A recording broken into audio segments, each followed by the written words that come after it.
Haleluya, puji nama Tuhan, salam sejahtera di dalam kasih kita Tuhan Yesus Kristus. Tuhan baik bagi kita semua. Sampai saat ini kita bersyukur kita boleh kembali bersekutu dengan firman Tuhan di dalam renungan 79 keluarga jemaat GPDI El Shaddai Magelang. Mari kita nikmati setiap kebenaran firman Tuhan. Mari terus alami pembaharuan di dalam Tuhan setiap hari dengan merenungkan firman Tuhan, menggunakan 360 hari yang mengubahkan. Puji nama Tuhan. Pembacaan kita pada saat ini terdapat dalam Kisah Para Rasul 8. Saya baca di ayat 5 sampai ayatnya yang ke-8. Demikian firman Tuhan. Dan Filipus pergi ke suatu kota di Samaria dan memberitakan Mesias kepada orang-orang di situ. Ketika orang banyak itu mendengar pemberitaan Filipus dan melihat tanda-tanda yang diadakannya, mereka semua dengan bulat hati menerima apa yang diberitakannya itu. Sebab dari banyak orang yang kerasukan roh jahat, keluarlah roh-roh itu sambil berseru dengan suara keras, dan banyak juga orang lumpuh dan orang timpang yang disembuhkan. Maka sangatlah besar sukacita dalam kota itu. Tema firman Tuhan saat ini, beritakan Kristus. Bapak Ibu, kalau kita melihat tema ini merupakan panggilan bagi kita sebagai umat Tuhan untuk memberitakan kabar tentang Yesus Kristus, Mesias yang datang untuk membawa pemulihan dan keselamatan kepada setiap jiwa yang merindukannya. Itu sebabnya saya mengajak mari sama-sama kita akan mengobservasi perikop ini, menginterpretasi dan mengaplikasikannya, tentu itu di dalam setiap kehidupan kita setiap hari ya. Nah, kalau kita lihat, kita mengamati ya, kita mengobservasi kisah dalam perikop ini. Perikop ini menceritakan sebuah peristiwa pekerjaan kuasa Tuhan yang dahsyat bagi banyak orang.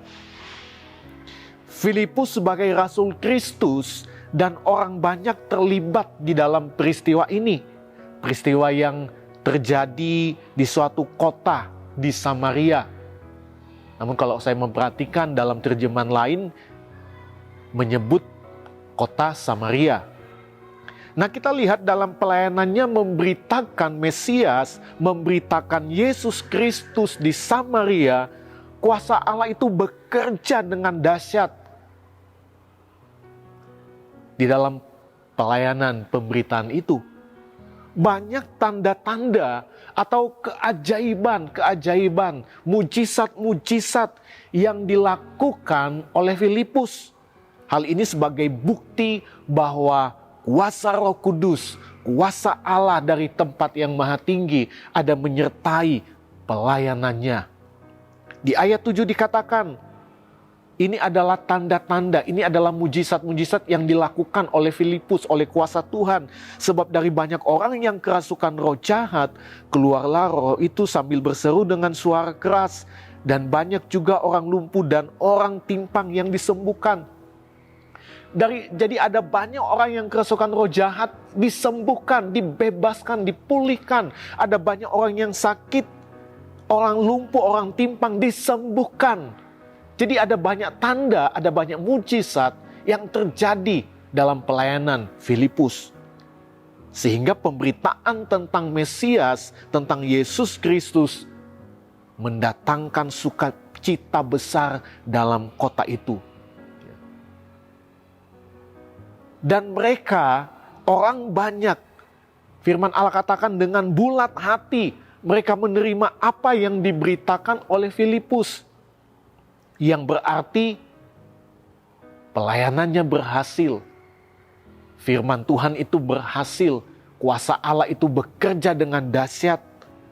Ada pertobatan, hasilnya ada pemulihan, dan ada keselamatan yang terjadi kepada mereka oleh pelayanan pemberitaan tentang Yesus Kristus.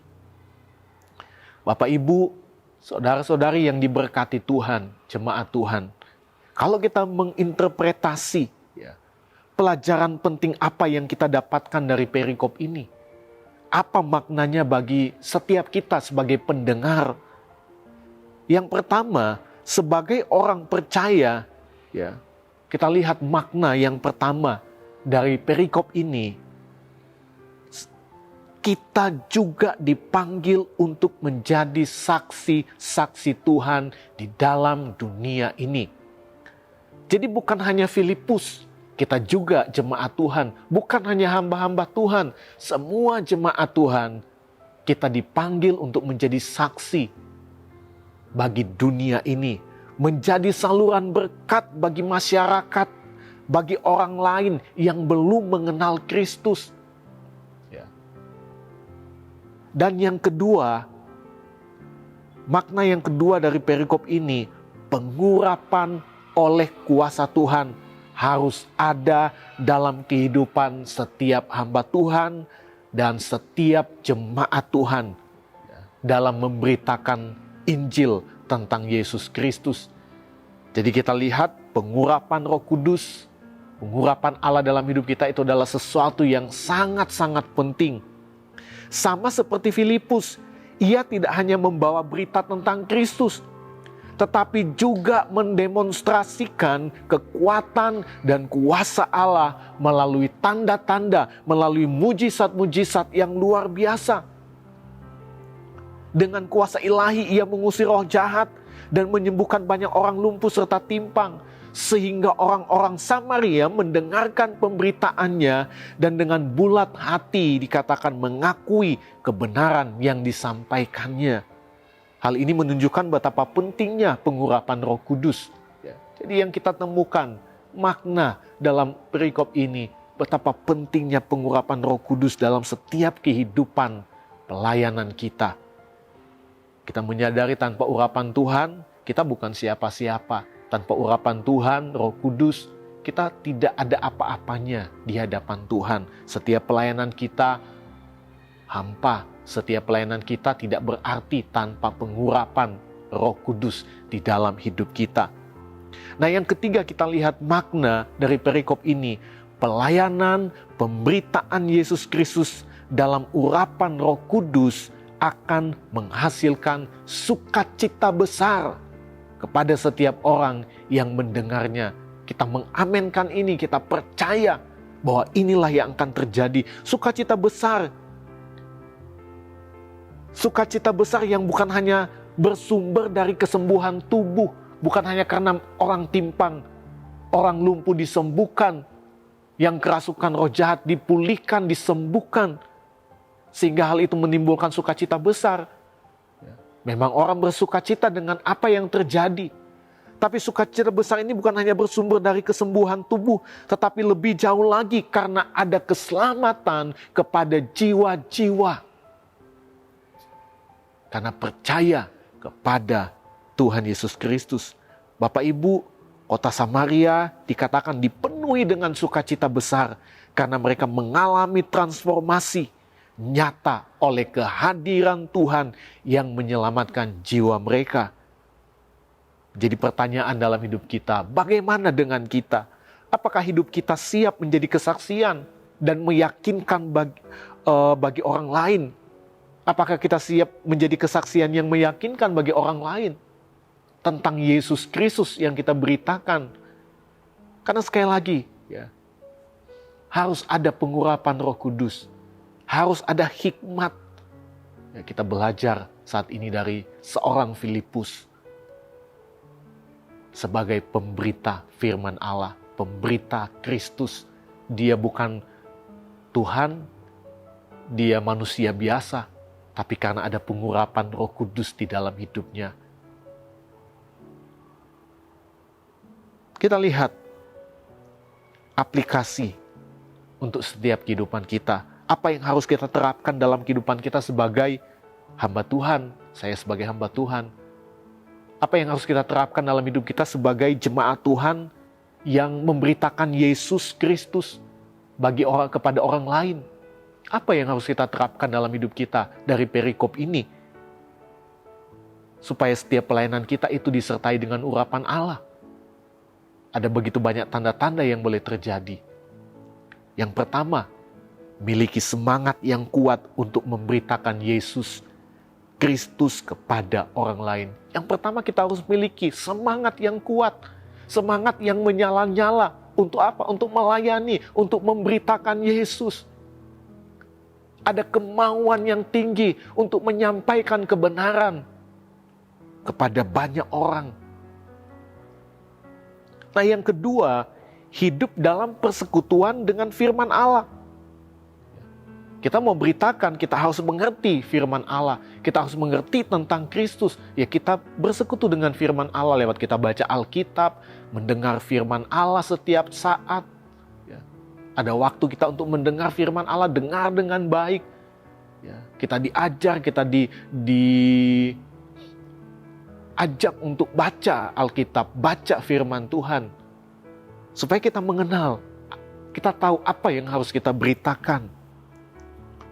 Dan yang ketiga, berdoa kepada Tuhan dan minta urapan Roh Kudus. Ya, memenuhi setiap hidup kita. Supaya apa? Supaya setiap pelayanan kita disertai dengan keajaiban, mujizat dari Tuhan. Kalau kita melihat di dalam Kisah Rasul 1 ayat 2, Kisah Rasul 1 sampai Kisah Rasul 2 itu adalah bagaimana murid-murid mereka menanti pengurapan Tuhan lewat Roh Kudus yang dicurahkan oleh hidup mereka. Dan mereka menjadi orang-orang yang luar biasa. Kenapa? Karena ketika Roh Kudus hinggap kepada mereka, memenuhi hidup mereka, mereka menjadi orang-orang yang luar biasa. Salah satunya di sana ada Filipus. Ketika dia menerima Roh Kudus, ya, dia menjadi orang yang dipakai dengan luar biasa oleh Tuhan. Kita pun harus berdoa kepada Tuhan. Minta. Firman Allah katakan, minta maka kamu akan diberi. Ya. Kalau kita minta Roh Kudus, itu mengurapi kita, menyertai pelayanan kita, pasti kita akan melihat begitu banyak hal-hal yang luar biasa akan menyertai pelayanan kita, sehingga akan menghasilkan sukacita besar bagi banyak orang yang mendengarkan dan menerimanya. Tuhan Yesus memberkati kita semua. Terima kasih kepada Bapak Ibu, saudara-saudari, jemaat Tuhan yang telah mengikuti Renungan 79, kiranya setiap renungan yang kita dengar dapat menjadi berkat bagi kita semua. Dan bagi Bapak Ibu yang ingin didoakan untuk pokok doa tertentu, mau menceritakan kesaksian baik mujizat, kesembuhan, pemulihan masalah, keluarga, dan lain-lain, dapat disalurkan melalui chat dalam WhatsApp di nomor 081327420088. Tuhan Yesus berkati kita semua. Kita akan berdoa. Segala pujian, syukur, hormat, kemuliaan hanya bagi Tuhan Yesus di tempat yang maha tinggi. Kami berterima kasih untuk saat ini firman-Mu boleh datang kembali dalam hidup kami untuk mengingatkan kami. Biarlah firman-Mu menjadi satu panggilan dalam hidup kami untuk kami boleh melayani Engkau Tuhan dengan semangat yang luar biasa, dengan pengurapan Roh Kudus dalam hidup kami dan hikmat yang menyertai setiap hidup kami, sehingga kami boleh melihat setiap pelayanan kami yang dipermuliakan adalah Engkau Tuhan. Karena lewat setiap pelayanan kami akan ada banyak hal yang luar biasa Engkau kerjakan. Dan kami percaya itu akan menghasilkan sukacita besar bagi setiap orang, di mana ketika kami memberitakan firman itu kepada mereka. Terima kasih Bapa yang baik. Makasih berkati seluruh keluarga jemaat GPDI El Shaddai Magelang, menyerahkan setiap hidup mereka hanya ke dalam tangan Tuhan. Tuhan tolong keluarga jemaat GPDI El Shaddai Magelang sebagai orang-orang pilihan Allah yang Engkau kuduskan dan kasihi, supaya dapat senantiasa mengenakan belas kasihan, kemurahan, kerendahan hati, kelemah lembutan, dan kesabaran. Di dalam nama Tuhan Yesus Kristus kami berdoa. Haleluya. Amin.